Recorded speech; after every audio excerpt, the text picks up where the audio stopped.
Keith, what the hell was that? What was that? I heard a motorcycle. I heard it too. Yeah. Okay, well, that's how we're coming back. Yeah, we were trying to start off the show, and yeah, we had a motorcycle.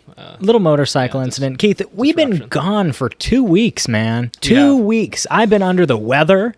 I've been doing schoolwork, man. Yeah, you're a busy guy. Oh God, I just had this mad cold. You've been at the acupuncturist? Yes, yeah. And I got sunburned really bad, and then I had to go to acupuncture. Wait. You got sunburned and then you went to acupuncture? Yeah. Did they want to do it while you were sunburned? I didn't tell anybody. I didn't want to seem like a bitch. Yeah. Did you take off your shirt? And they were like, "What's going on here?" I didn't want to make my problem other people's problem. I wanted things to run smoothly. You know, I just want to get in and out. Yep. You know, and I did. I got it done, and I'm feeling good. They didn't even. But did they even mention that you were sunburnt? You just took it off and they saw it. Yeah, no, like, I think everyone. Yeah, I think they could all see how red I was. There was no doubt they could see it. Yeah, no, 100%. Yeah. Yeah.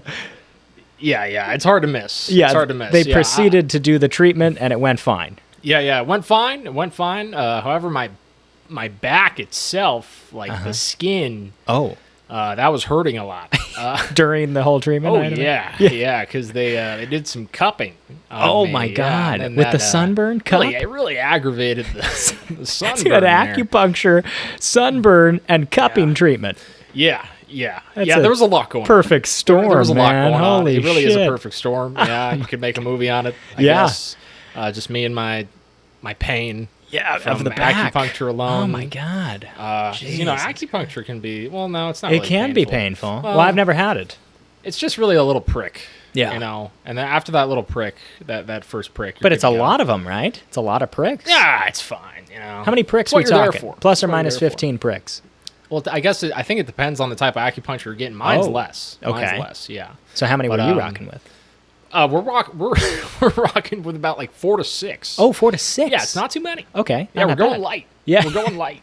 Because you see it in the movies, and there's like 30 of them. I'm not trying. I'm not trying to talk about my acupuncture appointments right now. Well, they are going well. Yeah, shout out to my Dr. Lee. Oh, good. Thanks, Dr. Lee. I peeled so oh my bad, God! bro, Yeah, I bet from the sunburn. Honestly, one of the worst sunburns I've had. I didn't even see it on and you. Just the acupuncture treatment on top of it. Yeah, I wouldn't say it helped. No. Yeah, it didn't help the skin. Helped the muscles, the muscle region. But yeah, it didn't help the skin. Right. Oh yeah, boy. And, I'd say it was like one of the worst I've ever peeled. Really? I'm a white guy. I'm very white. Yeah. We both are. Well, I have a photo of you. You maybe more so than me. What? I'm really tan right now. Are you kidding me? You're Irish. You have the Irish roots. Yeah, but I've been rocking a great tan. Gotta love that pale skin. Yeah, but I got a good tan. Shout out. Okay, I got a good tan. I'll defend my tan, man. I've been spending some time. You do. Yeah, you're putting in the work.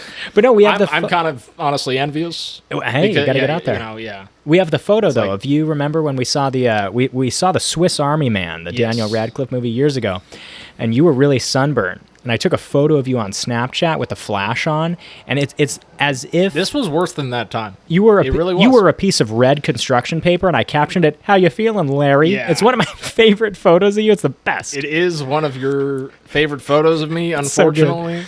So you called me Larry the Lobster. You were. How you feeling, Larry? That was a reference to the old SpongeBob, the legendary Larry the Lobster himself. Yes, from the show SpongeBob SquarePants. Right. Yeah, and I didn't want to be called that, but I thought it was fair that you did. Yeah, because I was a really red guy. You were, and I don't like being that red. Well, you did it again. I'm not learning from my mistakes. I know. That's the takeaway here. Learn from your mistakes. Learn from your mistakes, guys. If you didn't already, learn it from Keith's. Okay. All right. I feel like I let myself down. Yeah, I feel like I'm not letting anyone down. else down because no one else gives a shit. I give it's a my shit. body. Oh, okay. Thank you, man. I give a but really, the only person I'm letting down here is myself. Well, hey, the only one in pain here is me. Yeah, I gotta learn. You gotta learn. We will. We will. Yeah. All right. Without any further ado, let's cue that theme music.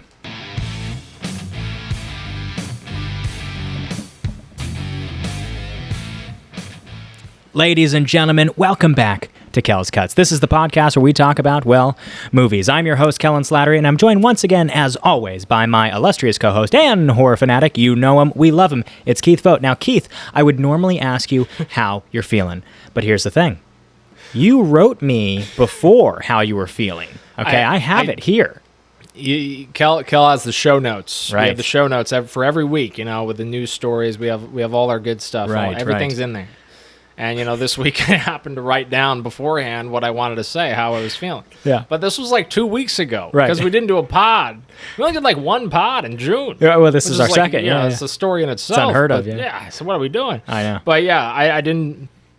I can't remember. I can't remember what I wrote. Yeah, so got here two. you are. I've got two. Okay, geez, There's two. Okay. Pick your poison. All right, so Keith was feeling like a barnacle on the inside of a sea turtle's shell.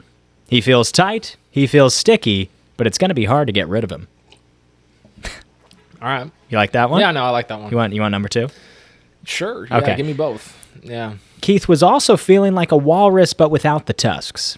I lack meaning in life without my tusks. I yearn for my tusks.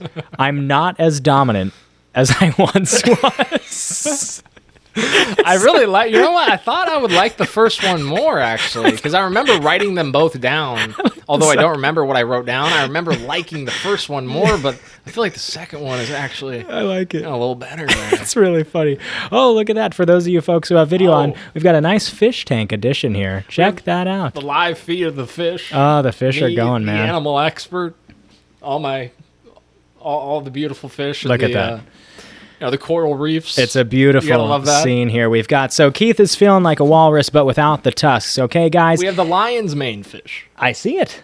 It's good, man. And then the we've got most poisonous fish Nemo, on the we've got planet. Dory, we've got them all. We do. But guys, if you're joining us and you've been here before, you know how the show works. But if it's your first time joining us, thanks you for tuning in, and we'll break down the show for you. First, we start out with a box office breakdown. That is the B.O.B., right? Bobby. Yeah. Bobby Ray. What can we say about Bobby Ray that you don't already know? We've already said a lot. Yeah. We do love him. We really do. Not just for his music, for the person he is. Okay. I guess so. Keep shouting him out until Bobby hears us. Yeah, he's got to hear us. If you know We're Bobby here for Ray, you, Bobby. we're here for you. So love we ya. start out with the box office breakdown. That's the breakdown of the top 5 in the weekend's box office. After that, we go over our boom or bust movie news segment. So we'll go over all the stories in the world of film, television, entertainment, all of that good stuff. And if we like a story, it's giving us feelings of positivity, hope, and happiness, we give you a reaction of... I like this very much. I want more. Boom. That's a boom. Oh, yeah. Thank you. I was just making sure we got the boom in there. Yes. If we don't like the story, and it gives us feelings of negativity, sadness, despair, depression, all sorts of things in that realm, we give you a reaction of... I despise this. I'm so upset right now. Bust. This is a bust. Oh, my God. You really make me yearn for these booms and busts. You really got to get into character. You're tagging it along. I love it. So after our boom or bust movie news segment, we go over our cuts or our highlight of the week. And this week, we're going to be focusing on, we've got an option here. I know what I think we want to talk about. I think we'll do 28 Years Later in the box office breakdown. Alrighty. And then we'll cut Life of Chuck. Okay, for sure. How does that sound? To preface, I was really tired when I saw Life of Chuck. Okay. I know the way it made me feel. Yeah. But I honestly can't.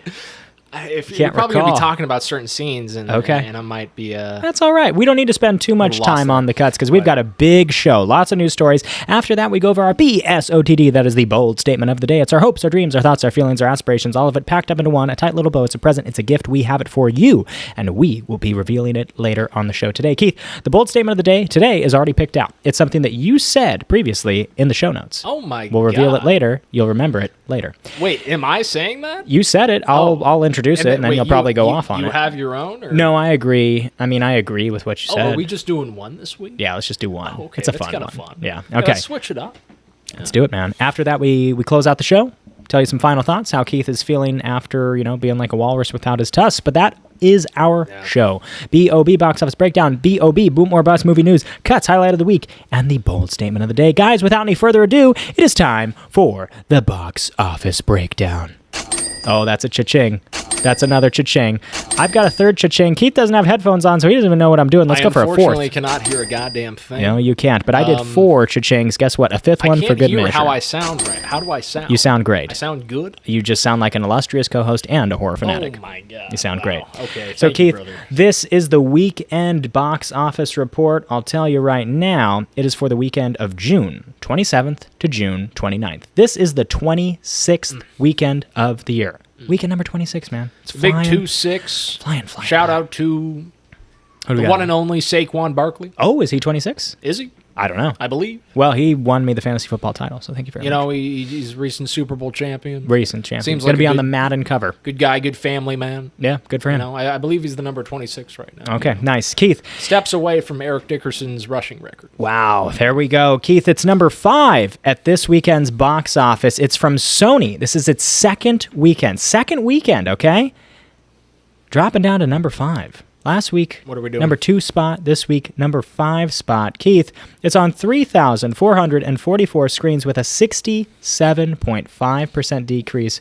Quite a big decrease with $9.7 million for the film 28 years later. Oh, wow. A big dip for 28. Okay? That's disappointing to hear. It's disappointing to hear. 28 years later, the zombie film is the third film in the franchise. The first one, 28 Days Later, done by Danny Boyle, and 28 Weeks Later, done by a different director. Apologies, I forgot. I'm not sure the director's name.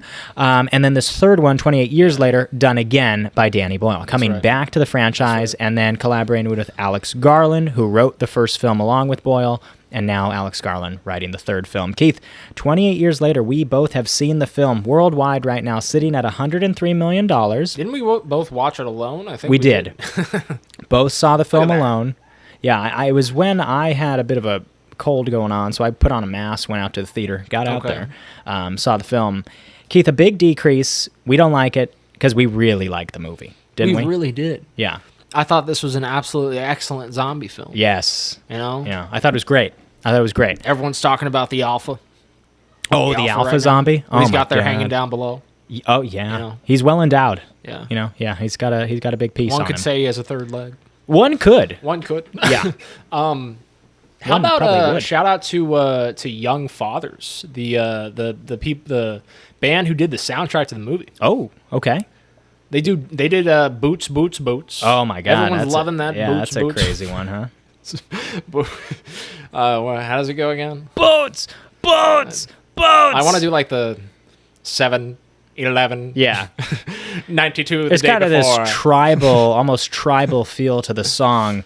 But Keith, 28 years later, it's got a 90% on Rotten Tomatoes, but a 64% audience score. There's It's got a bit lot of discrepancy. Hate. It's got a lot of hate on social media specifically. Really? Yeah, a Wow. lot of hate on TikTok, specifically that platform. A lot of people, Interesting.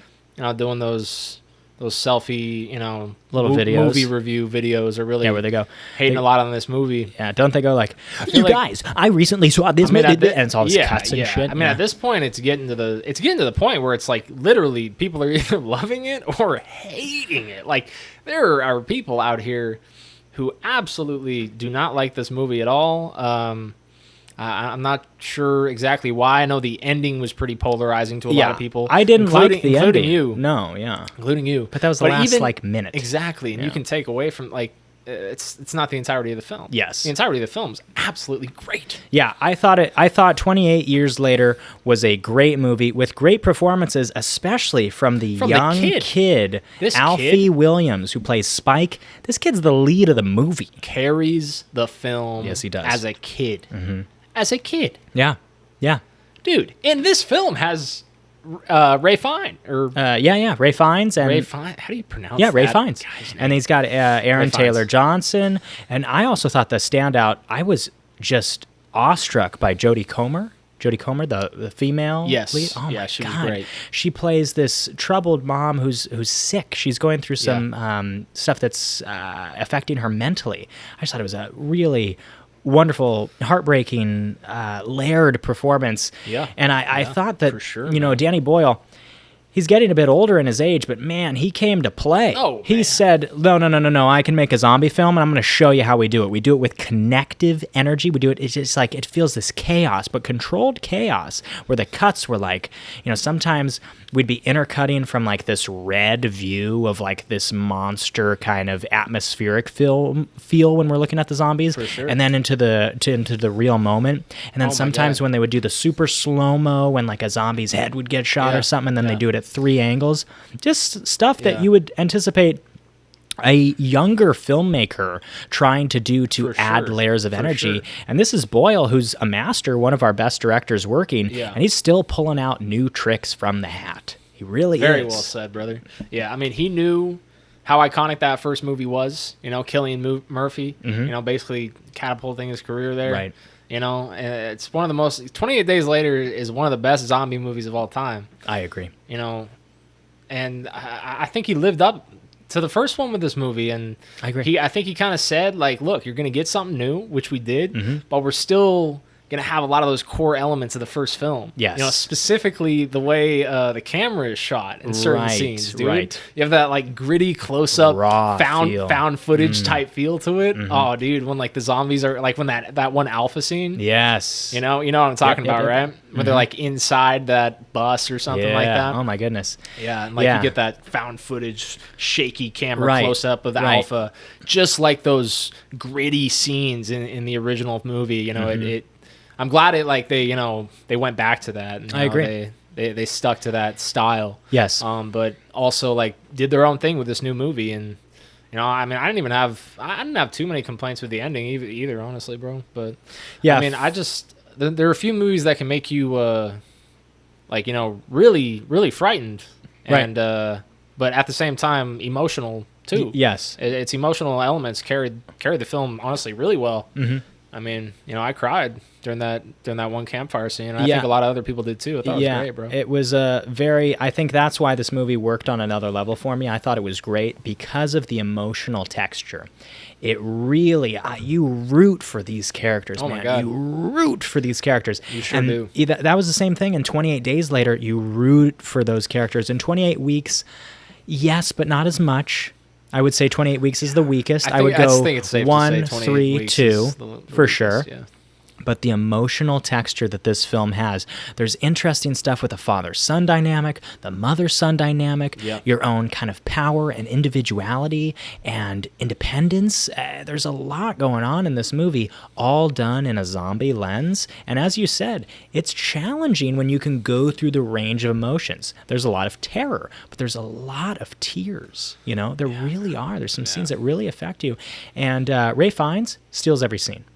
When Ralph Fiennes comes into the movie, this man's on another level. Yeah, he's insane. I mean, good Lord. You could argue he carries the film too, but that lead kid is so damn good. Alfie Even Williams. An actor like Ralph Fiennes can't even carry a film like this with that kid also in the cast. Alfie Williams playing That's how Spike. good he is. Mm-hmm. But yeah, man. Like the whole film is great, and I love those emotional elements. You just don't expect to cry during a film like this. No, the fact that they could, make that happen. Yeah. Impressive stuff. It's a testament to it. For sure. Absolutely. Yeah, for sure, bro. I would say that the big discrepancy between the audience and the critics score could also be some of the marketing of the film.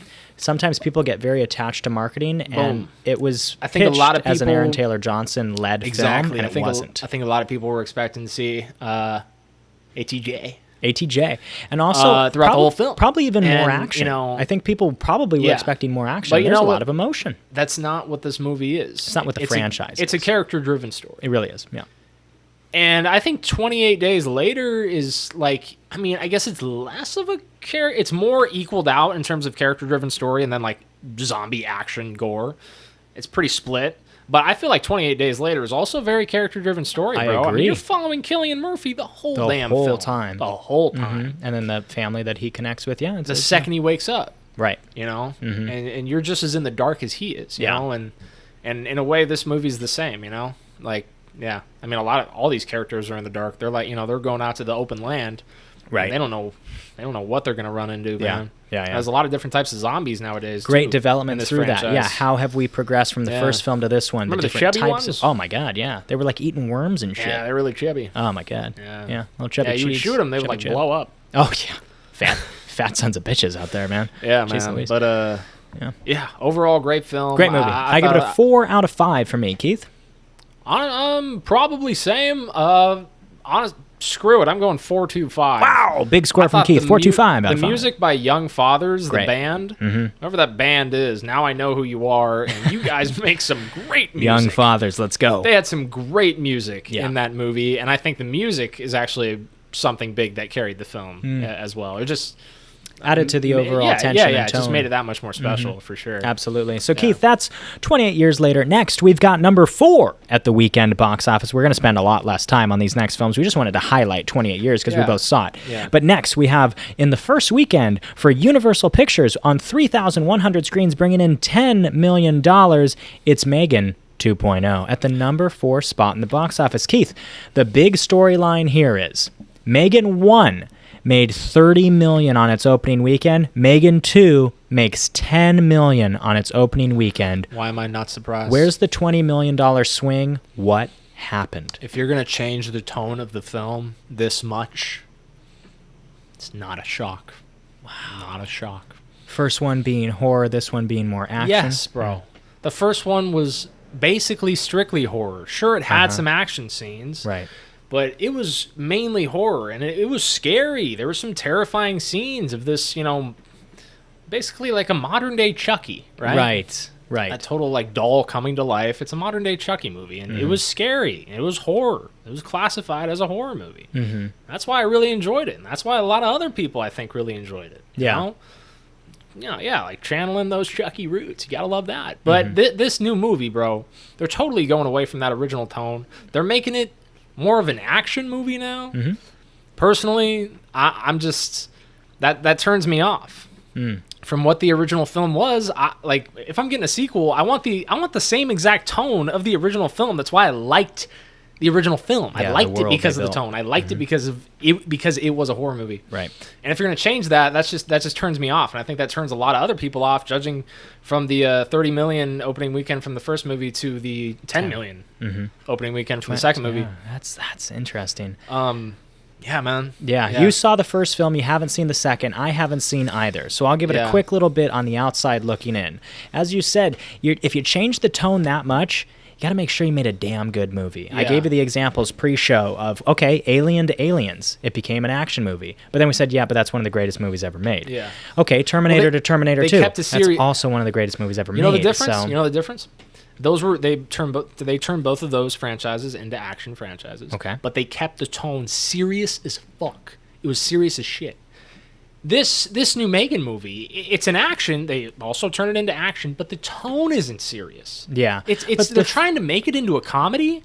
And the first one, I thought the first one was the first one. The first one did have some comedic elements. The second one just seems like they're forcing it a little too much. Got it. A little too much. Seems like they're trying to lean into that comedy and that action a little too much. Yeah. They're trying to paint Megan as the fun new hip robot killer girl. Right. And it's like, why can't we keep her as an evil doll? I feel like that would be more effective and more scary and more invigorating for the viewers. I feel like it would draw more people in. Mm-hmm. Yeah. I feel like the action element just kind of turned some people off. Yeah. I agree. Interesting to see from the outside looking in. I don't have interest in seeing the film. I won't get around to it. Yeah. Keith, next, we've got the number 3 spot at the box office. This is from Walt Disney, okay? This is its second weekend, screening on 3,750 screens with a 50% drop, a drop that was cut in half here, bringing in $10 million. Keith, this is Pixar's Elio at the number 3 spot. Okay, yeah. Keith, Pixar's Elio last week, it was one of the lowest, I think it was the lowest opening for a Pixar film ever. Jeez. The lowest opening ever. It now made $10 million. It got split in half here. Elio, what's going on? How much did it bring in the first weekend? 20. Now it's at 10. Lowest domestic opening ever for a Pixar film. Keith, I saw the trailers for Elio. No, I love Pixar. I saw the trailers for Elio. Who doesn't, bro? And I thought, wow, that doesn't look very good. That does not look good. It really I didn't think that the animation style was intriguing. I thought that the humor missed. Every joke in the trailers that tried to hit missed. It was all these swings and misses. I was like, what are we doing? What's going on here? A lot of people are complaining about the animation style. Really? They want something different. They feel like it's too, like, modern, I guess. See, I think that's a misled complaint right there. Because I have heard that chatter too, but that's a misled complaint. I complain about the animation style because it's not serving the story. It's not serving the story of the movie. This is Elio. He's traveling with aliens and different creatures and stuff.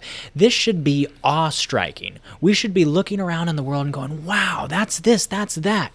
You look at a movie, I don't know, take a movie like Coco. When you go into the world of the undead, it is this massive landscape of colors and sounds and the picture, and it's all leading itself towards story. You look at a movie like Elio, which is supposed to be set in space, and the animation looks dull. It doesn't add anything to the character, to the story. It's nothing. It just feels kind of lifeless.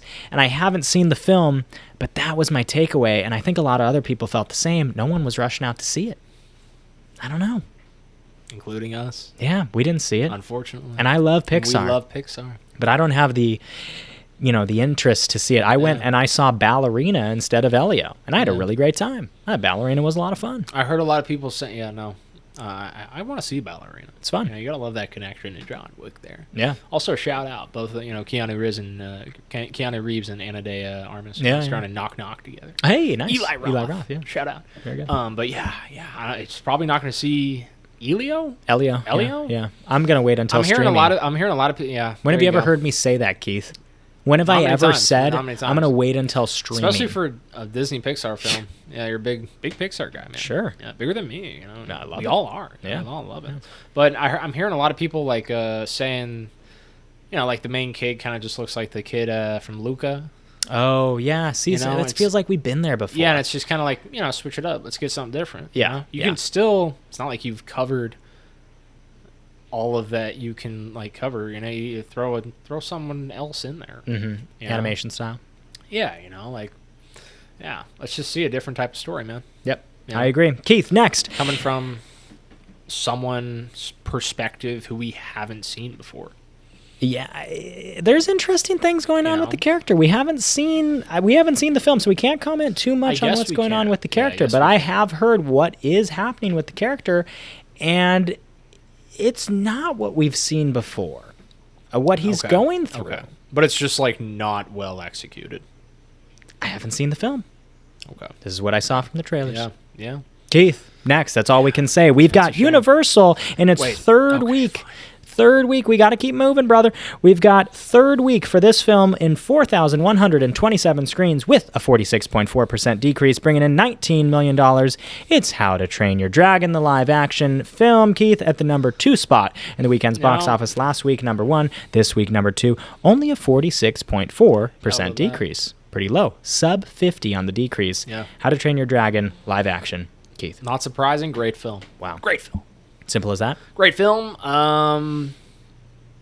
Maybe you got a little too much hype from. I would agree. From some audience. I would agree. But great film. Great film.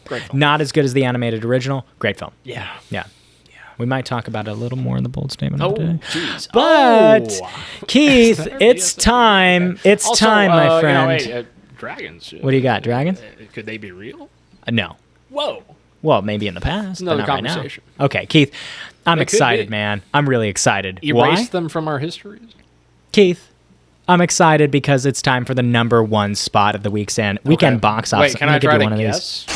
Well, it's quite obvious. Oh, I know what it's going to be. Keith, it's from Warner Brothers. I know what it's going to be. / Apple. Can we say it at the same time? Well, I'll tell you that it screened on 3,661 screens, and it brought in $57 million domestically. And the movie is... I don't know if I'm going to like it. The movie is... Are you ready? 3, 2, 1. F1. Nice. Keith, I saw F1... I know. I saw it last night. I know. You didn't even have to tell me, and I already knew. Shake my hand. Boom. Thank you.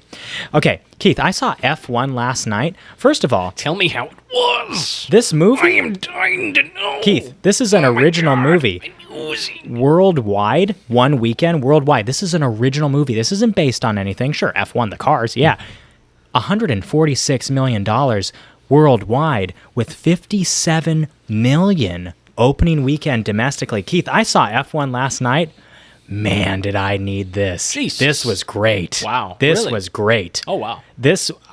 I'm borderline saying I kind of loved it. Wow. I kind of loved it. Jesus. I had so much fun at the movies. I had to work yesterday. I worked all day, and I was going to be alone, and I was like, I got to treat myself. I went out, and I saw F1. Nice. And man, this is a fun time at the movies. This is great summer flair. I'm glad you went, brother. I am too. Done by Joseph Wish you Kaczynski. invited me. I was off at I'm 7. glad I you went did at that for 7:30. It was yourself. boom bang. It was that quick. Good for you. Keith, done by Joseph Kaczynski, who did Top Gun Maverick. That's right. Coming back and doing another kind of big spectacle film like this. This feels like Top Gun Maverick, but in cars. Yeah, that's what we were That's the saying. feel. Yeah. But was it as good as Top Gun Maverick? No, not quite there. Yeah. But this is a great movie. Great movie. And Brad Pitt gives this he's so effortlessly cool. Brad Pitt just shows Cool up guy. on screen. Cool and he's just guy. the coolest motherfucker there is. Cool guy, attractive guy, Brad Pitt. Very good looking dude. Very good looking. He's 60 now. I feel like he's still a good looking guy. Oh my God, he's insane. He's what you call a silver fox. Jeez, you could say that again. Did you say Brad Pitt or George Clooney? Brad Pitt. Pitt? Yeah. Pitt. Keith, they're already talking about doing a sequel for this puppy, and it's it's a no-brainer. It's going to be called F2. It's a no-brainer, Keith. The movie made over $140 million in one weekend worldwide, and it's an original film. Yeah. It's an original movie. It's great. The car scenes, for the you industry. are gripping the side of your chair. You are in the high-octane fun. Yeah, also- you are rooting for these characters. You are rooting for these characters. New performance. I have never seen the actor before. He plays the co-lead in the film. He's the other driver who's part of the team. Let me get the actor's name. Let's see. Stand by. Brad Pitt and where the hell is he? Where the hell is this guy's name? Shout out to this movie for shining a light Damn son Idris. on Formula One racing. Right. Because that is one goddamn dangerous sport. And you feel it. You feel And it I'm in the sure film. you feel the intensity in this movie. These guys are going over 200 miles. Oh yeah. BH. Yeah. And it is a sight to see, man. Have you seen that Formula One racing show on Netflix? Yeah. Oh, yeah, where they cover the real guys? Yeah, it's Gosh, good. man, that is arguably the most intense sport in the entire world. Yeah, it's intense. Arguably. You could definitely argue. And those guys are making that much money for a reason, and they're literally like asking for a death wish. Yeah, By it's getting intense, by man. getting in that car and racing. Yeah. On what do they race on Sundays? I think they race on I Sundays. think they do. Yeah. Saturdays. I think Saturday's like the warm up, right? Yeah, preliminary, Yeah. qualifier. God, dude, it's, that sport is intense, and Yeah. I'm sure this movie shows it. Yeah, Keith. My critiques of the film, it's 2.5 hours. Does it need to be 2.5? No, it doesn't. But the first hour and 20, this thing is paced like a motherfucker. This is like boom, boom, boom, boom, boom, and I'm sitting there on the edge of my seat going, with just this big dumb smile on my face, going, man, this is fun to be at the movies. eating this up. I'm just eating the damn thing up. Does the story follow some predictable beats? Yeah. Do I give a shit? No. Okay. Because you did it well. You do it well. that I don't good. care if I know what's coming. Can you do it well and have me emotionally affected? Okay, then you've won. You've won me over. There's one big surprise in the movie, but for most of the story beats, yeah, I knew what was coming. I knew where it was going, but that's not a knock on the film. There's only so much you can do with a kind of sports story like this, and they played in the sandbox excellently well. I was pretty damn satisfied with this. It lived up to expectations, and that's a great feeling. Really? When you go into Wow. a movie and you go, man, I got high expectations for this. Totally. And then Totally. it goes, yeah, I know. We got your back, buddy. Yeah. And then they just give you a pat on the back. I left with a pep in my step. I felt great walking in. I felt great walking out. And it was led by Brad Pitt. And I want him to make another one of these things, and they're already talking about it. I'm hyped up. I am hyped up, man. Yeah, you are. I can see that, bro. It's fun. Jeez. I'm very excited. 4 or I thought 5? 4 or 5. I can't quite go 4 or 5, but I definitely go 4. I can't quite go 4 or 5 yet. I mean, you saw another movie that you you call the 4-5. And we'll talk about it later. Maybe we'll talk about it later. Yeah. But I'm happy you enjoyed that movie, man. It I knew how excited you were really for this, made me so happy. I'm glad you were digging it. Yeah, and Yeah. I think sound design excellently well. All the technical achievements in the film, like we said, could be. We both made the BSOTD. I made it, and then you made it. Yeah. We both made it. Yeah. That the sound in this movie will be nominated for an Oscar. Yeah. Do you think it will be? Yeah. Best sound for F1. Yeah. Oscar nominee. I think it will. Really? Jeez. Keith, the movie is right now holding an 83% on Rotten Tomatoes for the critics, 97 for the audiences. That, dude. It's a crowd pleaser. The crowds are loving it. It's a crowd pleaser. In my audience last night, there was I heard some people say it was a snooze fest. I was like, what are you? Well, maybe they're 97 years old. I don't know. Maybe. I don't know. Maybe they ate a big dinner and then fell asleep. 3%. Yeah, I don't know what that 3% is doing. This is a total crowd pleaser. It felt like it felt cool. Yeah. It felt like just a cool movie. It really did. And the direction, once again, I mean, this is a nice, just tightly done film. In the first kind of hour 20, I think the middle, there's some dragging pieces to it. It does drag a little bit, but then it picks up again. And when it is flowing, man, this puppy rides. This puppy rides. I want to see this again. again. You got me locked in, Yeah, bro. I want to see it again. I want to see it with you. I'd love to. I'm down. Sounds great. You want to do it? Let's do it. Tomorrow? Maybe. You got the movie deal at AMC. Boom. Boom. Could be great. How much is a ticket nowadays? Probably like $6. Boom. Boom. I was going to say 7. Yeah. You boom. say 6. Boom. You fuck me, I fuck you. Oh, you fuck me, I fuck you. You fuck me, I fuck you. Isn't that from something? I feel like We just say I that. really enjoy saying it, though. That's good. Okay, but that's it. That's F1, Say man. one more thing. Ooh. Yeah. Wait. Yeah. Okay. There's only so many Formula One movies out there. Yeah. One of my favorites is actually Rush. Yeah. I love the movie Rush. So I'm just curious to see if F1 is going to be a better film. For me, it is. Yeah. For me, it is. I love Rush though, bro. Like Rush is like at least like 4.25 for me. Like This is what I want in a movie of this caliber. Fair enough. This is what I want Rush in a is movie of this intense caliber. though too, dude. Like This there's is- some intense scenes. Yeah, this is what I want Fair in a enough. movie of this All caliber.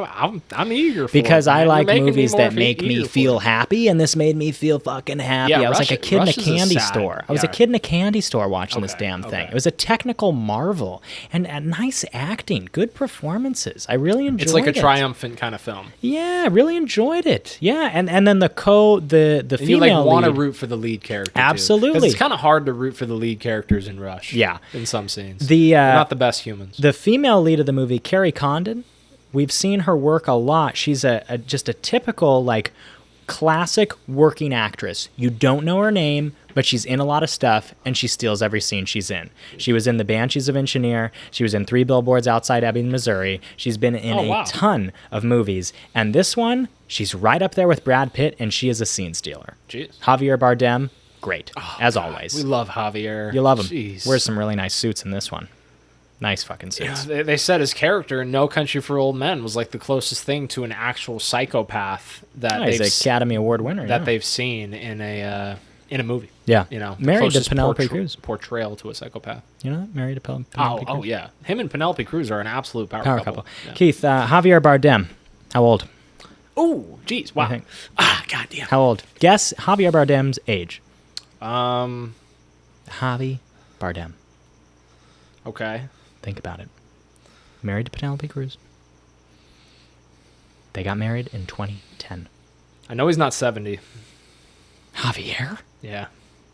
I'll tell you, he's not fucking 70. I'll tell you. All right, that. let's relax, bro. Let's relax. It's high. I know that's high. We just You're got ruling it we got to out. cap it somewhere. Yeah, you're we got to ruling it cap out. it somewhere. Okay. He's not 70 Yep. and he's not 40 Yeah, that's correct. You are correct. and he's not 50. He's in between probably 50 and 66. Maybe like 50, 52 and 66. You're pretty good at this. You're getting close. Man, this is tough. I'm going to go. God, This is a really tough one Yeah. with Javier. what do you got? I'm trying to think how old Penelope is. Is that cheating if I give you her age? No, it's not cheating. No. I don't want to know her You don't age. even want to know. I don't even want to know. Just a bold guy. I'm going to go. God, love it. Javier Bardem. This is tough. This is tough. Let's go 59. Keith, that is 3 years off. Javier Bardem is 56. God damn it. 56. Penelope Cruz, 51. Particles. Javier Bardem. That was close, man. Good. Nice playing. Well done. I was off by 3. Off by 3. It's honestly not that bad. Yeah, I'm going to give you one of these. I know you can't hear it, but it's the Let's Go. Let's go. Yeah, 3 years off. It's good. Yeah. Keith, that closes out our box office breakdown. That is the BOB. Now it's time for the next BOB. It is the Boom or Bust movie news segment. So if we like the story, we'll give you a reaction of boom. If we don't, we give you a reaction of bust. Keith, we have quite a few stories. Can I go to the bathroom? What? Jeez. We just started. Okay. Jeez. We just started. Okay. Let me get one story in. All right. One story. Let's get a bathroom. story in. Okay. Keith. The trailer came out today. This is for the new Phil Lord and Chris Miller movie, Project Hail Mary. It's starring Ryan Gosling. The film follows a school teacher who is sent 12 light years away from Earth in order to save humanity. So it's absolutely insane. In theaters March 20th, 2026. This is from the writer who did The Martian. The book, he wrote The Martian. He also wrote Project Hail Mary. Same writer. The screenplay is written by Drew Goddard. You know what Drew Goddard did? Quite a few projects. Yeah. Quite a few projects Heard that we Heard really the name like. for sure. Yeah, I think there's I one like that we this really guy. like. He I co-wrote. know I do.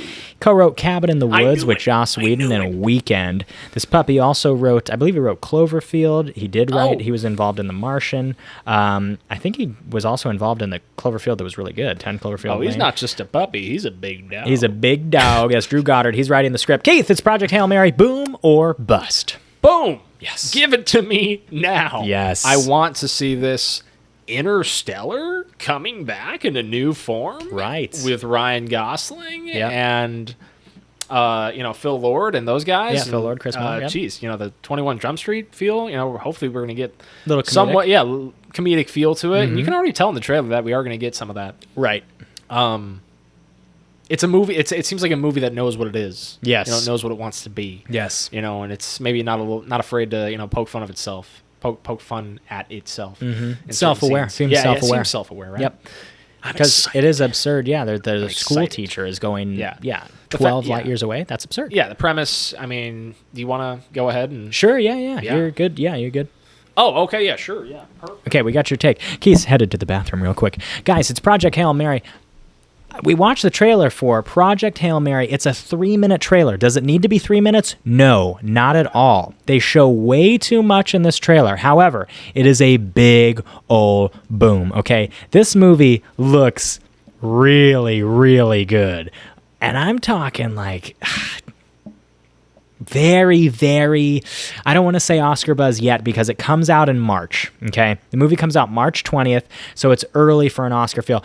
But The Martian totally delivered. It feels in that same vein. I've heard rumblings of like, no, this is kind of Interstellar combined with E.T., and geez, those are two incredible films. You've got Ryan Gosling, who can pick any project in the world that he wants right now. Ryan can literally do anything. He's going to be in the upcoming Star Wars. He just had coming off the heat of Barbie a little bit ago. This guy has his pick of the litter.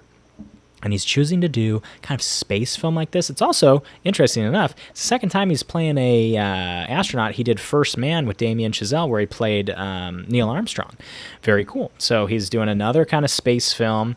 We do see, he's got this big old beard in the trailer. I mean, geez, that guy, he needs the triple S, the shit shower shave. He really, really needs it. But it definitely has these feelings that it's going to be something to remember. I'm curious why it's being released in March. I think that it could come out much later in the year for a more Oscar-type release date. Traditionally, when an Oscar bait film comes out, it is in the fall. In the spring, we're usually having the start of summer, some blockbuster-style films, and this kind of feels like a mix of both. Like it could be a blockbuster, but also an Oscar-heavy film. So we'll see how it's going to turn out. If you haven't seen the trailer yet, I definitely suggest just watching the first minute. That's all you need. You don't need the full 3 minutes. But that's Project Hail Mary, man. That's the big one. It's coming out today. I'm already ready for the next story. We have so many stories, Keith. We have so many stories. We need to keep firing. Like it. We need to. I just really want to see the movie. Yeah. Me too. Yeah. Big boom. Let's watch it together. Let's do it. Okay, cool. Next, Keith. Jurassic World Rebirth Yes. is debuting with its reviews on Rotten Tomatoes, and it's currently sitting... I know they're good. Can I guess? Okay. Idiot. Keith, Jurassic World Rebirth is currently sitting with a 54% on Rotten Tomatoes, and it is receiving very mixed reviews. I hope everyone saw my reaction. Boom. Bust. It's obviously a bust. Doesn't make me feel good No. for guessing that absurd answer. Disappointed in the film? Disappointed in the reviews. Yeah. This movie looked really good, and I really wanted to see it. Yeah. I think a lot of people love the Jurassic Park franchise. Yeah. And, Comes out this week. It's disappointing, bro, because we 4th got that of July release. we got that last trilogy with Chris Pratt, and it was not everything that we wanted. No, it underdelivered. And now we thought we were going to finally get, a new trilogy that's everything that we want, Yep. Channel those old Jurassic Park roots, make it terrifying again. And Yeah. it's what they were saying it was going to be, but judging from these early reviews, the 54% on the Rotten Tomatoes, it's not good. Yeah. Keith, I give this a bust as well, but I am not terribly surprised. Because when you were over the moon about the film, I was cautious. Yeah. I did say, I'm just not sure. I'm not sure they're doing enough. At one point, I think I remember saying, like, I've seen enough. Like, they're honestly showing me a bit too much. I don't know. But I do remember being cautious. Like, you were starting to hype me up with your hype. Yeah. But Cautious I was guy. cautious. Cautious guy. I just thought it was too fast. And I wasn't... One could call you a skeptic. For this, yeah, I wasn't sure that it was going to work. And the early reviews are showing us that it might not. But we're going to see it. We're going to make our own opinion, definitely. But I'm going in with some apprehensions, that's for sure. I hope we like it. I hope so, too. We'll see. We'll see. It's disappointing news. It is. Keith, next, we've got The Devil Wears Prada 2. Oh, my God. Is now in production, set to open May 1st. Oh, shout out. Returning Meryl Streep, Anne Hathaway, Jesus. Emily Blunt, and Stanley Tucci. All back. Shout out to the ladies, bro. Let's Boom, go. bust, Devil Wears Prada 2. That's an absolute boom. I'm just happy for my girls. Just happy for my women. Do you Let's like go. the first film? I've never seen it. What? But I know it makes a lot of girls happy out there. I love The Devil Wears makes Prada. me happy. It's incredible. It's a great movie. Jesus, God, your hype is hyping me. I can't believe you haven't seen this. I know, I gotta watch It was like 20 years ago. Jesus. I know. I was talking to friend of the show, Gabriel Lujan, who famously coined the line "Dogman." He's his own best friend.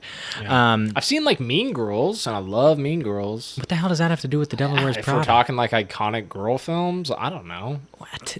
No, that's so kind different. of relates. What do you mean? It's No. an iconic girl movie. No, I disagree. Cole, send us a text. It's 100% an iconic girl movie. Well, and sure. Mean Girls is also an iconic girl movie. You can compare both films because I- they're both like so iconic in pop culture.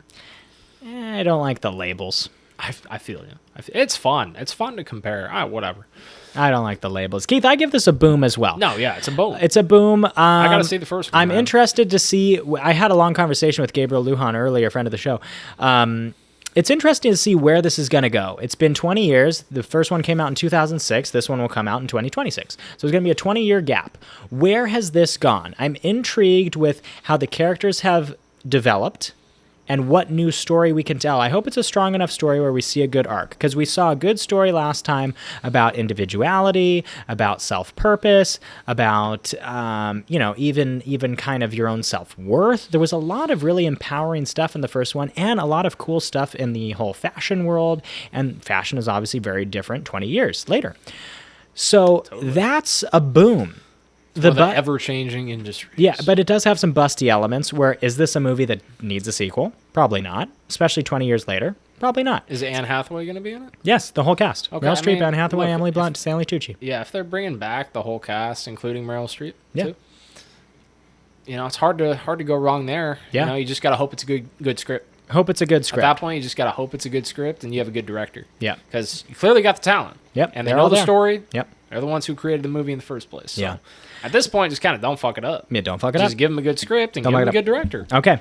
Keith, that is Devil Wears Prada 2 coming next year.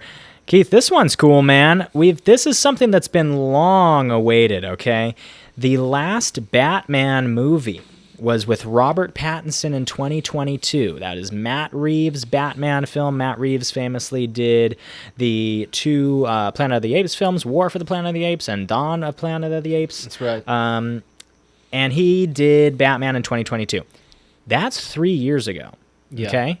We have been clamoring for a sequel. Where's it going to go? Finally, it is announced. Matt Reeves has finished the script for the Batman 2. Right, that's right. I saw that. So he has finished the script for Batman 2. He posted like a picture of the script on his Twitter, I think. Right. Yeah, so very, that's a ambiguous. boom. But it's interesting because James Gunn, who's now spearheading the new whole DC universe with Superman coming out just next week, he's spearheading the new DC universe. The Matt Reeves Batman stuff is completely separate. That is not included in the new James Gunn universe. That's separate. The Penguin show with Colin Farrell, that's in kind of Matt Reeves' universe. And then we have the James Gunn new DC universe. Yeah. So it's getting a little confusing. But we're all here for it. Exactly. You know? We love Batman. If the film just finished the script now, Keith, if they finished the script, this is Gotham. I'm here. It's okay. I'm Batman. It's not the best. Okay. I tried. I mean, it was pretty good. I tried. It just wasn't the best. I tried, dude. I appreciate it. Thank you. But Keith, the movie comes out. What do you say? In maybe 2 years? Maybe they just finished the script. Yeah. It's at least 2 years out. So now you're talking 2027 when the first one came out in 2022. That's a 7-year gap. And 2 years later, we're probably going to be well established in James Gunn's new DCU. Is it going to be too confusing? My busty elements come from the timeline of release with all this stuff, but it's definitely a boom because I love Matt Reeves' work. Yeah. Was the Batman my favorite Batman? No, not at all. No. I thought it was pretty good. I didn't love it. I thought it was pretty good. I don't even know. I mean, I thought it was good. Yeah. I think all Batmans have been damn good. I think that's one of the franchises out there where you can say, like, honestly, almost every single movie in the franchise has been fucking good. Shout out to Batman. But I didn't think it was... I really didn't think it was as good as a single Nolan Batman. No. And that's kind of saying something. Well, it's a high standard to set, but yeah, no, I agree. Yeah, it is a high standard to set. But if you're doing a Batman movie, you have a high standard. Yeah, that's the nature of the and territory. Unfortunately, it didn't. It met some elements, Yeah. but it didn't meet the whole thing. Yeah, right. Okay, that's enough for the Batman 2. The script is finished. Definitely a boom. Does have a little busty element to it. Joker. Here we go. Give we have me another one. Should we have a Batman conversation? No. Joker. Where is she? Where is she? Where is she? What are you doing in Gotham? Get out of here. No one wants you. I'm the protector. You're so sick, man. I'm the city. What I the hate city you. needs. You're ruining my life. Not what the city deserves. Alfred, come give me a hug. I need comfort. Master Wayne. That's my Alfred. Alfred, I love you. My Alfred sounds like Simple Jack. Alfred, you're my baby girl. Master Wayne. My Alfred sounds Alfred, like you're my Christopher best friend. Walken and Simple Jack. It was Alfred, not good. I want to move away. All right, Keith, back on track. move away. We've got a lot of stories here, Keith. Back on track. We've I got want to move to states with you. enough. Cut it. You're my lover. We're done. I love you, Alfred. We've had enough. Keith, we have at least 10 more Okay, stories. fine. Okay, Steven Spielberg says that he will never retire from making movies. Stevie Spiel. He's going to keep directing until he dies. Boom. That's a story. Yeah, that's it. It's really not much else to... I know. Can you give me a boom? Boom. Thank you. Do we want anything else? That's No. what everyone wants. He's- Arguably greatest director of all time. Yeah. You direct till you die. We all love you. Yeah, exactly. Keith, next. That's all we have. What's your favorite Steven Spielberg movie? E.T. Ooh, geez. Next. Jaws. Nice. Good stuff. Keith, next. We've got Michael Bay is developing a new Transformers film that he wants to direct? Michael Bay, Transformers. That's all you need to say, and I am here for it. This is an Keith, absolute have you boom even for seen me. all of them? No. Wait, did he do number 4 as well? He did 4 and 5. Oh. He's done 5. Okay, the first 3 were really good. Okay, Keith. And then when Mark Wahlberg entered the franchise, once Shia LaBeouf left the franchise, that's when it just immediately went downhill. Like absolute tumble across the hill. Like as if you were driving a car and you didn't know there was a fucking cliff right in front of you and you just drive right off. They drove right off that cliff after the third Transformers movie. Yeah. They somehow brought Mark Wahlberg into it, and they just crashed and burned, basically. Keith, Michael Bay, yes, did he make a lot of money with these movies? And yes, do I enjoy all of them? Yeah, I mean, specifically the first three. And specifically the first one. I think the first one is actually like a great movie. I'm not going to tell you the second one was a great movie. It's got its problems. But the first one was a great movie, and I really liked the third one too. So good, dude. But that was the first movie we watched together. That's right. Actually. And we saw the third one. The original Transformers. That's a big, very special. That's a big very sentence. special in our friendship. Transformers is the first movie we watched together. It's very special. It's a special note. Keith, Michael Bay grew this franchise and grew it and grew it and grew it, but he also drove it and drove it and drove it into the ground, like you mentioned. He created the rise, and he created his own downfall. He really did. So it really was the definition of you're a hero until you live long enough to see yourself become the villain. That's right. He did too much. Yeah. And he became the villain. Yeah. He ruined the franchise. And Keith, I'm going to give this a boom. But the franchise is still great. Like the first three, like it doesn't take away from the first three. I'm going to give this a boom. Me too, bro. Because I'm so here it takes one movie to make it all good again. Yeah, Just exactly. make a hit. And if anyone's going to do it, it's Michael Bay. He's going to make the action great to look at. Sure, he's inconsistent as hell. Yeah. But we love him for it. I agree. Michael Bay, we love you. I agree. Okay. And Keith. Would you say he has two first names or no? Is Bay a first name? No, it's not a first name. It could be. Quit it with that. But I'll tell you something, Keith.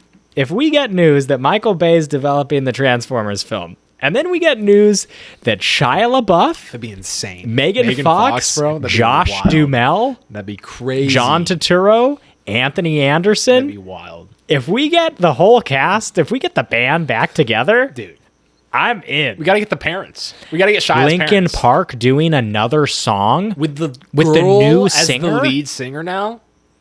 Bro, I'm kind of in. I'm on a boom. I'm in, bro. Yeah, I'm in. I'm excited. I'm excited. I don't know why I'm such a sicko that I like Transformers. Like even when they're bad, I like them. They're a fun time. Bro. Yeah. Who doesn't love to see a Transformer in the middle of a city wreaking havoc? You know, just great. destroying architecture. Oh god. You know, just these brilliant buildings that took years to make. Just Transformer comes in, wrecks it. Gone in the split of a second. But if we talk about shout out to Megatron. But what the key? Yes, really. What the key here is? I know I just listed the cast, but the key here is Peter Cullen as the voice of Optimus Prime. If Peter Cullen is back, oh yes, we that's need the that. key. That's like a necessity. That's not even. It's a an question. absolute necessity. Great story on Peter Cullen, how he developed the role of Optimus Prime. Peter Cullen's brother, I believe, was in the service. He was either in the army, some sort of military branch, and Peter thought that his brother was the utmost symbol of power and what it meant to be a man. And he based the voice of Optimus Prime off of his brother and how his brother made him feel. And that's where Optimus Prime's voice comes from. Holy hell. It's great, right? That's badass. Now, Peter we Cullen... gotta find out who Peter Cullen's brother is. Peter Cullen he's getting up there. I believe he's in his 70s. Peter Cullen's 83. Wow. So is his brother still alive? Or I'm not sure. I'm not sure. But man, I think his name was Larry Cullen. But man, we got to make sure this movie comes out in time for Peter to do the voice of Optimus. Because if you have all of that, boy, am I in. I am so in for this. Okay. That's it, though. We got to get off of Transformers. I know there's still so many stories, Keith. Next, we've got a sequel to live-action Lilo and Stitch is already in the works. The first film right now is tracking to make $1 billion. They're talking about a sequel. It's a no-brainer. It's going to make a bill? Yeah, we got to talk about a sequel. Is it another case of do we need a sequel? Where do we go? Can we expand the characters? I don't know. How you feeling? Boom, bust. Where do we land? Don't have too much to say. Okay. I'll just say it deserves the sequel in terms of it's going to bring in over $1 billion. Yeah, it's at 945 right now. You would be stupid if you were the producer of this movie and you didn't greenlight a sequel to this after how much money it made. Right. But that being said, we've gotten so many live-action Disney remakes. This will just be another form of that. Yep. Just a sequel to the live-action remake. Right. And I don't know if that's what we need. We need more original films. Yeah. Everyone's wanting original films, and this is not... it's not going to be it. Right. It's not going to be it. I guess it could be original because it's like a. That's what I was gonna say. That's what I was gonna say. I was going to play devil's advocate but for like, you. Don't ruin it, and don't ruin. You made the live action remake. It took in a bill. You did what you wanted to do. It was an extreme success. Sometimes you got to leave it as is. Just leave it at that, and let bask in the winning. Just there's no need unless you're greedy and want to make money. Well, this is a business. Yes. Yeah. So it sounds like you're on the bust realm. Yeah, it's a bust. Okay. Yeah, just because I know So they're only greenlighting it, just because based off the money factor, really. Well, and then so I'll play devil's advocate with you, and I'll give it a boom. Because it's going to make $1 billion, and yes, it's a sequel, sure, so not original, but it's a sequel that's not, it's not like there was an animated sequel that they're going to base this off of. It is going to be taking the characters in a new direction and seeing where the story can go. Do we need it? No. But like you said, you'd be an absolute fool not to make this. Movie's going to make a bill. It'd be like if they made Minecraft and then we're like, they don't need to make a sequel. Yeah. They did one. It's like, no, what? You have to make a sequel. You're a fool not to. I think that there's enough here where they could take the characters in some interesting directions. This is show business. We love the show, but it is a business. And we're in the business of making money. And movies like this, if you're making $1 billion, that's what keeps theaters open as well. So we need a healthy ecosystem, as we always say. So I'm going to give it a boom. You're going to give it a bust. I agree with some of your sentiments, and I'm sure you agree with some of mine. No, 100%. I do. I just hope it's able to bring in quite a bit of money still. Yeah, I would say it'd probably make 7. Well, based off, it's gotten a lot of backlash online, at least on the social media accounts, and I know it's got really great ratings, and it's brought in so much money, and everyone's seeing it and loving it. Yep. Specifically the kids. I haven't heard a single kid complain. It's all adults. Right. It's like, dude, come on, man. Yeah. But you would just. I assume that some of that backlash online is going to cause some people to not see the sequel. Right. So it definitely is not going to make more. Yeah. It's not going to grow. It's definitely. But I still think decrease. it's people love Lilo and Stitch. Yeah. It's probably going to bring in a lot of money. Okay, Keith, next. We've got, this one looks fun, man. The first trailer for Derek Cianfrance, I believe is how you pronounce his last name. It's the director of A Place Beyond the Pines and Blue Valentine. It's the film Roofman, starring Channing Tatum. The film follows a true story of a man who lived in a Toys R Us and robbed more than 60 McDonald's after herding the staff into freezers. Yeah, that's It's crazy. in theaters in October 10th. Oh, God. Keith, I saw the trailer for this last night with F1. This is a boom. Channing Tatum looks funny. The story looks highly original and unique. I mean, we've never seen anything like this. It's going to have a nice balance of drama and comedy. Once again, the trailer shows too much. You only need to watch the first minute. That's all you need. I need to see Channing Tatum living in a Toys R Us and he's been on the run for 6 months. That's enough. I'm done. That's all you okay? need. You also have Kirsten Dunst in the cast, Peter Dinklage. Loaded cast, loaded director, good lead actor, interesting story. I am in. Yeah. Keith. I completely agree with every single word you just said. I'm in. I'm in, baby. It's I in. love Place Beyond the Pines. It's a a good great one. movie that Yeah. not a lot of people talk about. I agree. And yeah. I really need to see Blue Valentine. Yeah. But Keith, let me ask you this real quick. I want to have a good cry. Yeah, it's a good one. But Could you live in a Toys R Us for 6 months? Jesus. You think you could? If I was on the run, sure. Wow. Yeah, I would How do you what it takes. Yeah. I would do whatever it takes. So you would only go out at night, in that you'd scenario, sleep during the day? Of course. In that scenario, hell yeah, You'd bro. sleep in the air ducts? Where would you sleep? I would sleep wherever I would be comfortable, man. Wow. If it comes down to that, you got to improvise. Yeah, You you really got to do. be ready and you got to be prepared. Yeah, you really do. You know. Keith, next. James Bond has got its director. James Bond. I thought you said James Wan at first. No, James Bond. The James Bond franchise, 007. The new films they're trying to make, it recently got sold to Amazon. Amazon has the new owners of the James Bond franchise, so we're trying to make some new films. The director shortlist, we would have gone over a couple weeks ago who they were looking at to become the next director. It is now confirmed that Denis Villeneuve, the director of the Dune films, Arrival, Sicario, will direct the next installment of the James Bond films. He said, quote, Some of my earliest movie-going memories are connected to 007. I grew up watching James Bond films with my father. Ever since Dr. No with Sean Connery, I've been a die-hard Bond fan. To me, he's a sacred territory. I intend to honor the tradition and open a path for new missions to come. This is a massive responsibility, but also incredibly exciting for me and a huge honor. Wow. Denis Villeneuve, the next James Bond for Amazon. I'm in Boom, shock, bust. but at the same time, I'm not. If anyone's going to take over this franchise, it's got to be him or another high-class director, man, who's really killing the game right now. And you could argue this is like top 5 director who's on his game right now. Yeah. You know, all the Dune movies have been epic. Yeah. This guy's putting together something strong, man. Yeah. He's really getting it done. Yeah. On all sides of the ball here. Now, all sides of the field. I'm going to pose an interesting question to you. I'm here for it. Yeah, I'm here for it, absolutely. Bro. Yeah. Denis' films are very visually oriented. The Bond films, lately what we've seen is about a 2.5-hour movie and a lot of spycraft and tension in there as well. Denis does a lot of visual stuff. Denis said if he could make a movie with no dialogue, he would. Do those sensibilities match for a Bond? Are we going to get a strong enough script? How's the movie going to look? What do you think? You definitely sound like Denis is the right guy. Oh, yeah. But if I'm challenging you a little bit with Denis putting a lot of visual emphasis, a little less on the script, do you think that's a direction Bond should go? Yeah. Have any thoughts on there? Yeah, definitely. I think that's a great direction to go. If to make these movies as visually stunning as you possibly can, dude. This is James Wan. This is the most iconic spy franchise of all time, baby. You got to make it look like a spectacle. And if anyone's going to make it look like that, it's Denis Villeneuve. Denis Villeneuve.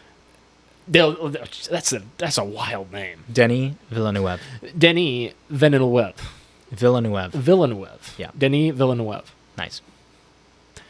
If anyone's going to do it, it's going to be him. I agree. I mean, come on, dude. I mean, agree. yeah, this guy's a hell of a director, and you want, you want someone who also knows the franchise as well. Yes. And who's passionate about passionate it. fan. Yep. And the fact that I didn't know any of that information, the fact that he watched it as a child, with his dad or whatever, and he's that passionate about it, that's even more of an A+ with this, and I'm eager for it, and I'm sure a lot of other people are as well, especially those diehard Bond fans. I'm not one of them, but I can see how you would be very, very excited about this news if you were one. Yeah, I am. I agree. It's an absolute boom. You've said everything that needed to be covered.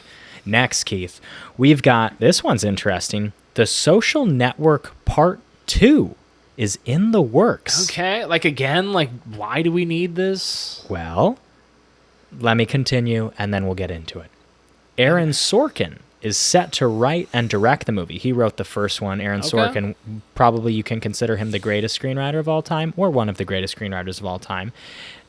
That means David Fincher is not coming back to direct because Aaron Sorkin is going to direct. It is unknown if Jesse Eisenberg is going to return as Mark Zuckerberg. At first glance, I said, like you, Social Network 2? Do we need that? What? But then if it's Aaron Sorkin, Aaron Sorkin's involved, and if he's he wants writing to direct the script it again, and if he's writing and directing, then I'm here for it. Then I started thinking of the growth of Facebook and who Mark Zuckerberg is in our world, and that's something I want to tap into. All this meta stuff, AI, where Facebook has grown into as a social networking site, some of the controversy, Zuckerberg has had to speak to the government frequently now that you say that, about Facebook's involvement. That's a great point. This is rich material here. Yeah. It's applicable to our modern world, and you've got Sorkin attached. This isn't Joe Schmo who said, let's make a sequel. No. This is Aaron Sorkin. This is going to be serious. I think it's going to be really good. Yeah. And do I want to see Eisenberg back? Yes, absolutely. If he's not, I don't think it's a break. It's not a make or break. If he's in it, will it be that much better? Yes. But if he doesn't want to do it again, I don't think it's make or break. I don't think it's quite at that level. And I could definitely be proven wrong if someone took on the role and it was like, it depends on the guy. Because he was great. Yeah, Eisenberg was so good. He was great, bro. Yeah. He really was. You really hated him. Yeah. He really made you hate him. Yeah, he did. And that's a hard thing to do as an actor. I don't know if anyone can play it as good as him. Yeah. He's such a distinct little guy too. And who would want to You play know, it after Jesse, him? and Jesse's so talented too. Yeah, I would great. think he would want to do it too. I think he will. One of his first movies, He had been an actor for a long time. A long time Really? before that, yeah. It's definitely not... one of his first, big exposure big to everyone, exposure becoming a type household movies. name. Yeah, like becoming a household name. mainstream type movie. Yeah. Yeah, becoming a I household mean, name. it was an Oscar-nominated film. I mean, Sure, Oscar-winning, This yeah. was the biggest movie he had been in to date. Right. At that time. Absolutely, yeah.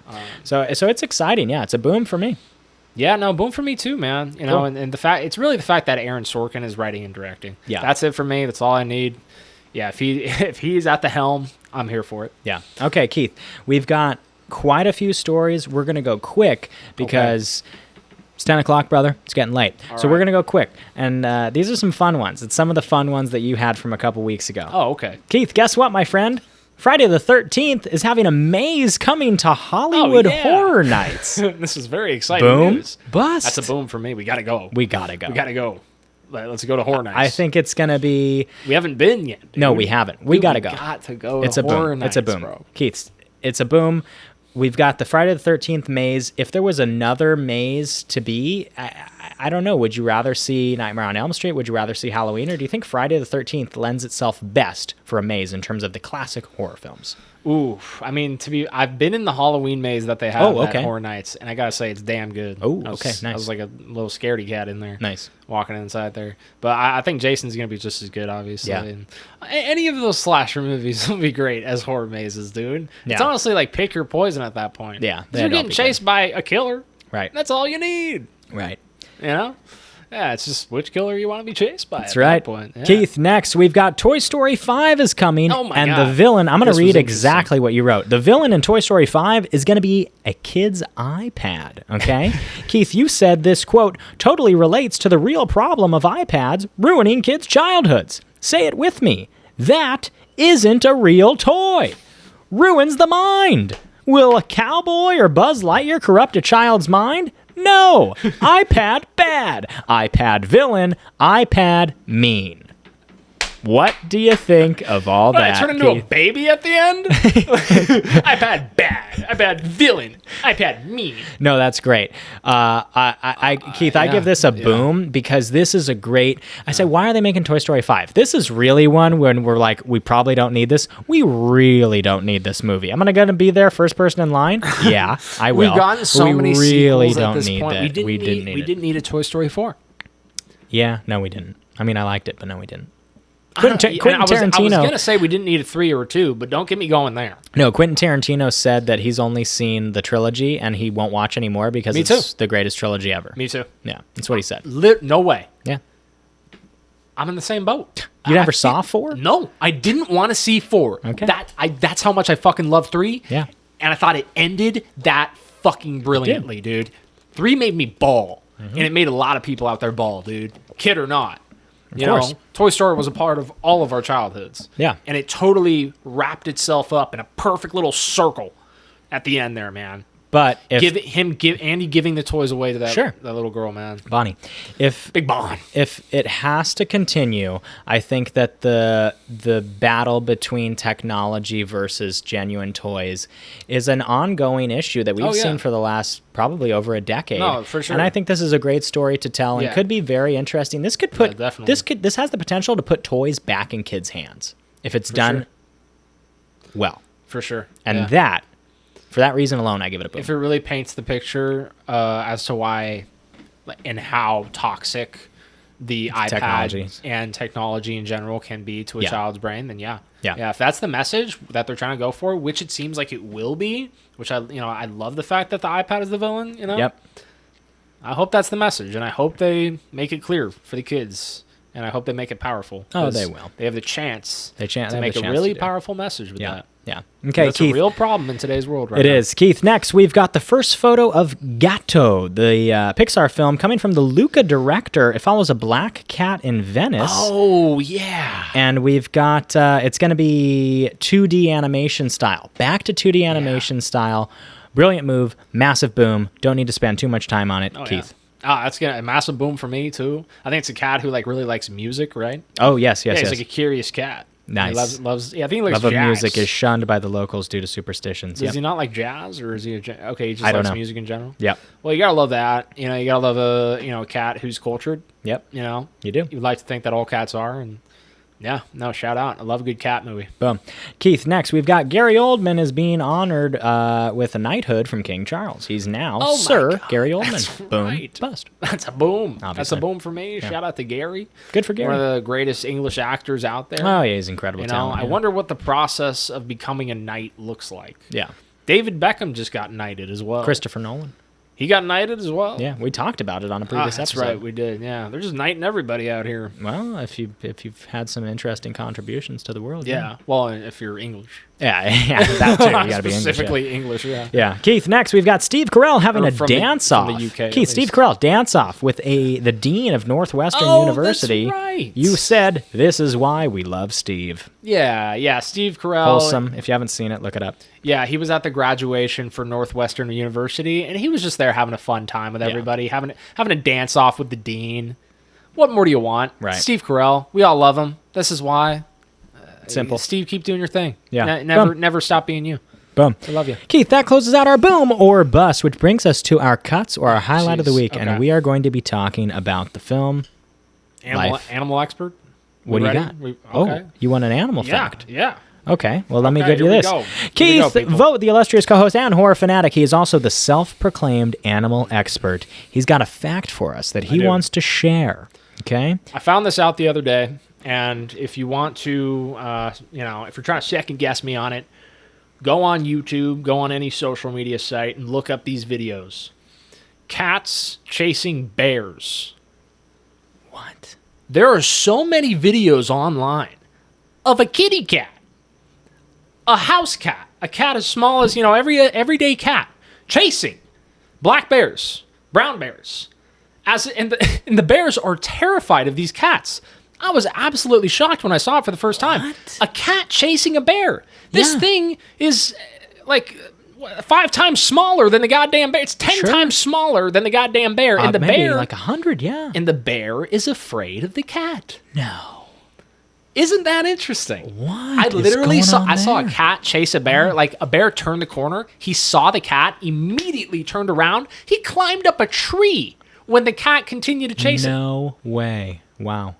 I'm shocked. Saw multiple bears climbing up That- trees. I'm shocked. When they see a cat, they run, they Yeah. get scared, and I'm then the cat shocked. continues to chase them and scare them off. Wow. And they climb up a tree. Wow. Yeah, it's pretty crazy. bro. Thanks for letting us know on that. That Yeah, is man. something. Yeah, I was surprised. Yeah. I was very surprised. Who knew cats having that much oomph? Yeah. Oh my goodness. Yeah. The animal expert with another great animal fact. Yeah, bears are scared of cats. I don't know why bears are scared of cats, I but don't know that's either. someone I would love to have the answer. Yeah, I would why too. are bears scared of cats? They're so much. They're so small. Yeah. That's quite. It's quite interesting, Keith. It really is. That's all there is to it. Keith, next, we've got our cuts or our highlight of the week. We both saw this film. We saw it alone. You saw it when you were very tired, but the movie emotionally affected you on a deep level. You may not remember all the scenes, but boy, did this emotionally affect you. I saw this when I was not very tired. I remember it pretty goddamn well. This is a movie called The Life of Chuck. The Life of Chuck was directed by Mike Flanagan, one of your favorites, predominantly a horror director, but he does incorporate a lot of dramatic elements into his horror. This is based on a Stephen King short story, but not a horror story. Not just dramatic elements he mixes into his horror. Mike Flanagan is the best horror director in the game right now at mixing in emotional elements deep to your core, Yep. emotional as hell. That'll really get those tears jerking. Yep. In a horror movie. He's so good at mixing those into his horror movies. I've cried, I think, 4 different times now from watching a Mike Flanagan produced project. Wow. It's great. He's a real talent. He really is, man. And I just love this movie so much. I was really tired during it. So if we really break it down, you can be the one who kind of leads us breaking it down. But I gotta say, this is easily one of my favorite movies of the year so far. I agree. This is one of my favorite movies of the year. I give The Life of Chuck, a 4.5 out of 5. Me It's too. a big Me too. score. Yeah. Big score. The movie is starring Tom Hiddleston, Mia Sara, Jacob Tremblay, Karen Gillan, Mark Hamill, a loaded cast. It also has Chiwetel Ejiofor. And the basic logline premise is, from childhood to adulthood, Charles, Chuck Krantz, experiences the wonders of love, the heartbreak of loss, and the multitudes contained in all of us. This story feels so Raw. wide. I was just gonna say real and raw. Oh yeah, absolutely. It's a very raw and real, emotionally telling film, but I love how it was done, opening up with this kind of wide scope.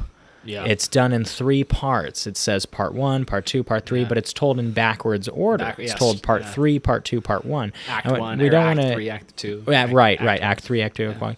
We don't want to get into too much of the spoilery stuff here, but I thought that the structure was very interesting and how it ended with this big kind of scoping feel. Excuse me. It opened with the, I guess, Act 3, with this big kind of scoping feel, and it's got this interest and intrigue of who is Chuck? Yeah. You know, Yeah. what is Chuck? What's going on? Who is Chuck? And Chuck being this representation of us, of this everyman, of what we all go through, and the trials and tribulations of life, and the heartbreak, and the love, and the this, and the that.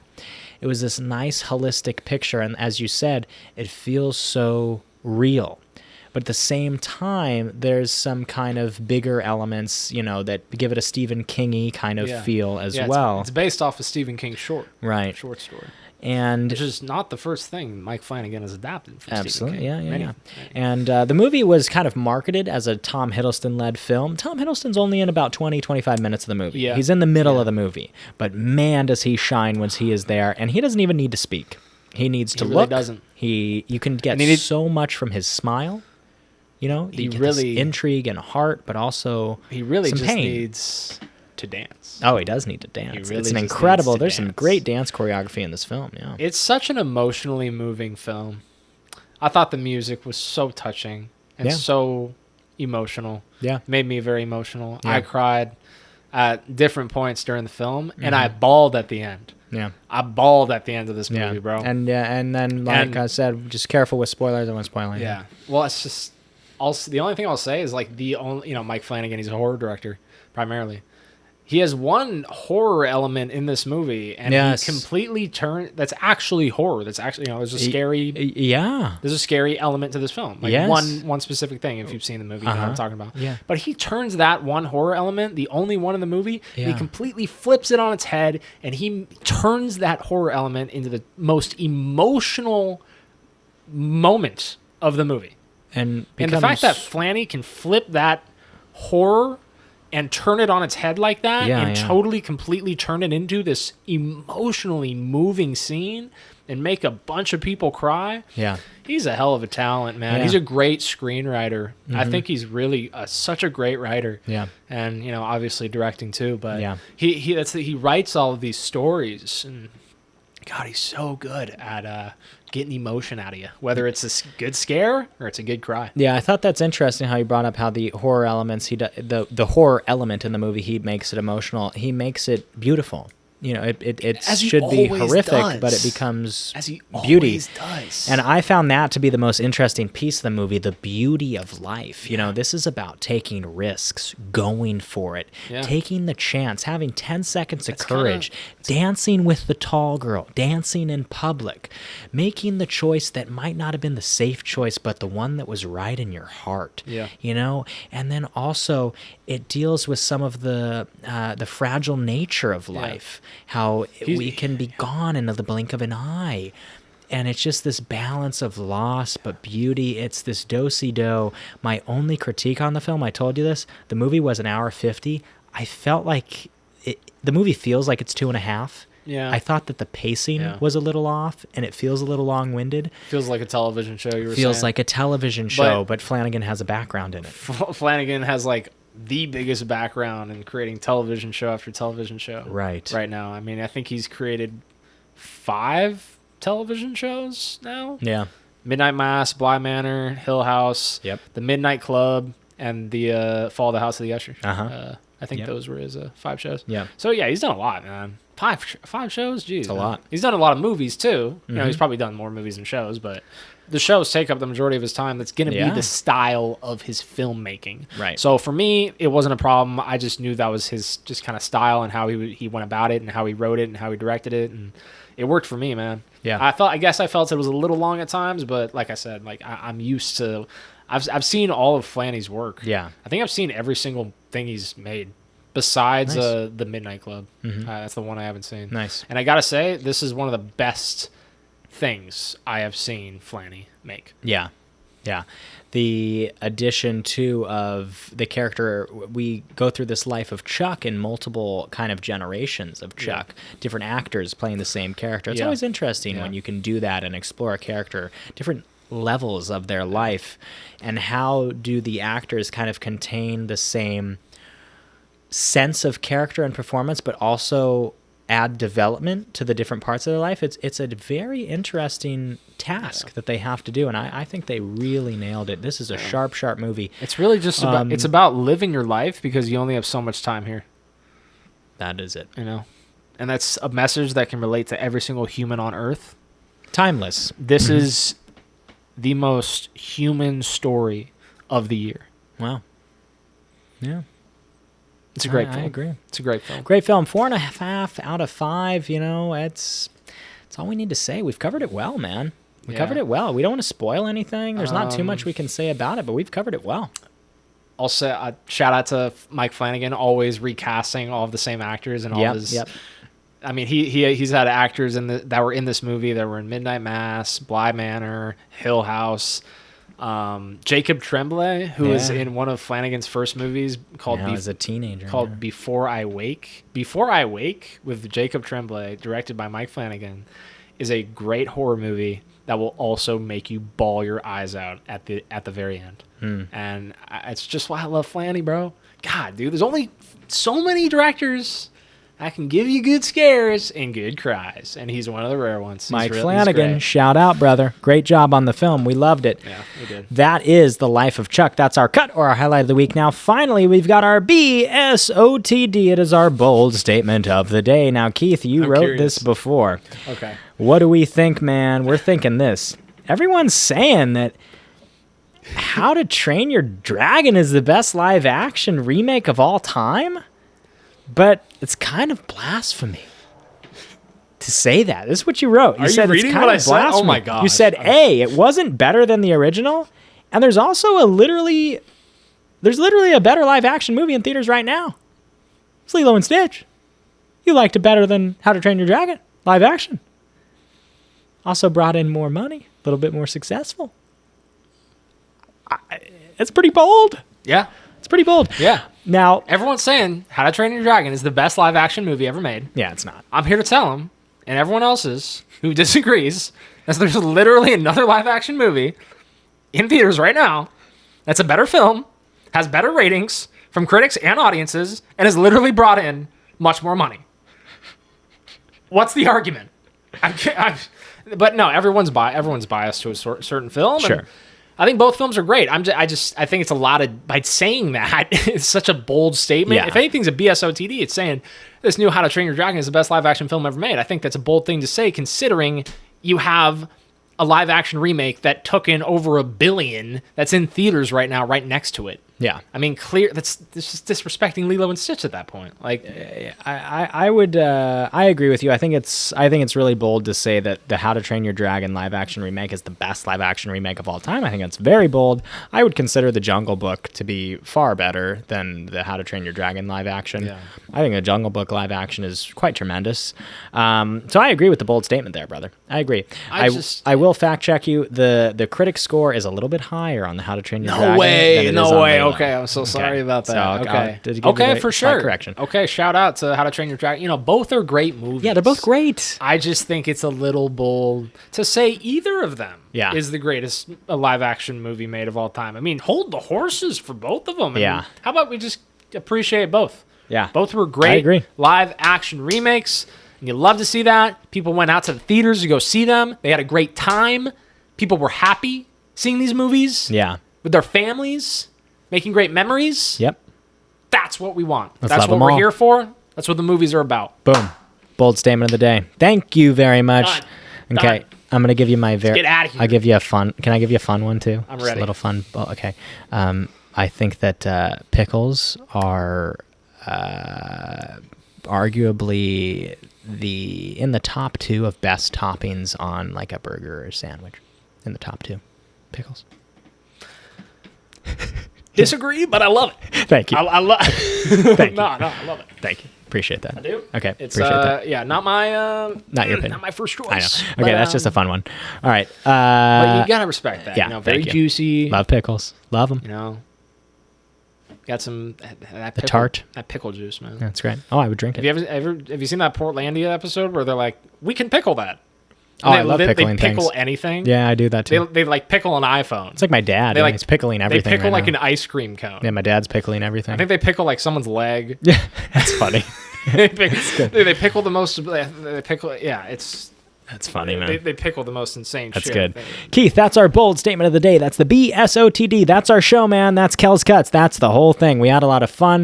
We did the, we're back, man. We're back. We're fired up. We're ready to go. We're ready to go. Box office breakdown, boomer bust, movie news. We had a lot of news to cover. So thanks for listening. Thanks for being with us. I had some fun, man. My name's Kellen. I'm your If only host, Bobby Kellen Ray Slattery. were here. to If see Bobby us. was here, man. Keith, you are the illustrious co-host, the horror fanatic. That is Keith Vogt. He's also the self-proclaimed animal expert. How are you feeling? Are you still feeling like a walrus without any tusks? Oh gosh, no, Unsure not of his feeling place like in that. the world. Oh man, feeling? dude. What do you got? What do you got? Give it to me. I feel like a lima bean that's stuck in a tree that hasn't fallen out yet. It's good, man. Do lima beans, they grow in trees, correct? I don't know. Yeah. Should we research that? Okay. Where? I feel like a lima do bean that's stuck in a tree, lima Kel, beans that hasn't fallen out yet. grow? I'm ready to fall. I'm ready to like get my life started, but for some reason I feel like I'm in like a stagnant spot right now and I can't move. Okay. And I can't take that jump that I need Yeah. to, to further my life. Okay. I feel like a lima bean stuck in a tree that wants to fall off but can't. So there are both brush and pole vine varieties of the lima beans. They're also known as butter beans. They're native to Central and South America. They are a warm season crop that can grow in various regions and are a popular ingredient in dishes such as succotash. Lima beans require specific conditions, including warm soil, at least 65 degrees Fahrenheit, and for germination and a long growing season without frost. Lima beans. Thank you for the description. You're welcome. Did they fall out of trees? Still didn't get that. Should we just still don't Google know. like if a lima bean can fall out of a tree? Well, yeah. I assume mean, this it is what can. they look like. So, yes, Okay, they're in that. yes. Yeah, I don't know if Yeah. I'd consider that a tree. yeah. It's tough. That looks like, is that edamame? No, It's similar to edamame. similar. Lima beans and an edamame are not the same thing, but it looks like they come from the same family Wait. of some sort. Yeah, wait. Family plant. Are lima beans Are and they edamame yeah, the are same? they edamame? Is that the same Let's thing? see. Okay, we're asking AI. No, lima beans and edamame are not the same. They Nice. share similarities like green color, but they're distinctly different. Okay, Yeah. for sure. Okay, Nice. boom. Keith, you're feeling like a lima bean. That's our show. My name's Kellen. That's Keith. stuck in a tree and hasn't fallen out. Yeah. but I want to. Well, you'll fall out by next week. We'll see you soon. Think so? Well, yeah, we'll see you next week, guys. Thank you for joining us. Without any further ado, time for the closing line. We'll see you at the movies.